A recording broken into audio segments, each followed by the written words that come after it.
Vogëlushët të cilët studiojnë në shkollën nëntëvjeçare 24 Majit të qytetit të Vlorës u vuajnë në një ditë si kjo e sotmja me temperatura të ulta mungesën e ngrohjes, e cila shkakton mjaft probleme për sa i përket zhvillimit normal të mësimit në qytetin e Vlorës, ndërsa aktualisht qindra fëmijë të cilët frekuentojnë këtë shkollë nuk kanë asnjë mënyrë për të mbrojtur nga të ftohtit vetëse të vishen trash.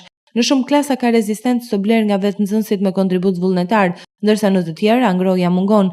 Në drejtoria e kësaj shkolle, Raimonde Alami konfirmon se asnjëherë nuk ka pasur ngrohje në këtë shkollë në 30 vitet e ushtrimit të profesionit si mësuese, ndërsa për këtë fenomen nga ana e Bashkisë së Vlorës nuk është marrë asnjë mas. Investimi i fundit i akorduar nga Bashkia e Vlorës për këtë institucion arsimor ka qenë ai i 2 viteve më parë i izolimit të Taracës dhe Suvatimit, ndërsa për sa i përket problemit të ngrohjes nuk është bërë asgjë.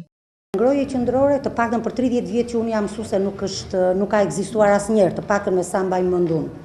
Por në shkollë janë marrë masat nga drejtoria e shkollës edhe nga komuniteti i prindërve dhe janë siguruar ngrohësa pothuajse në të gjitha klasat me mbështetjen e vetë nxënësve.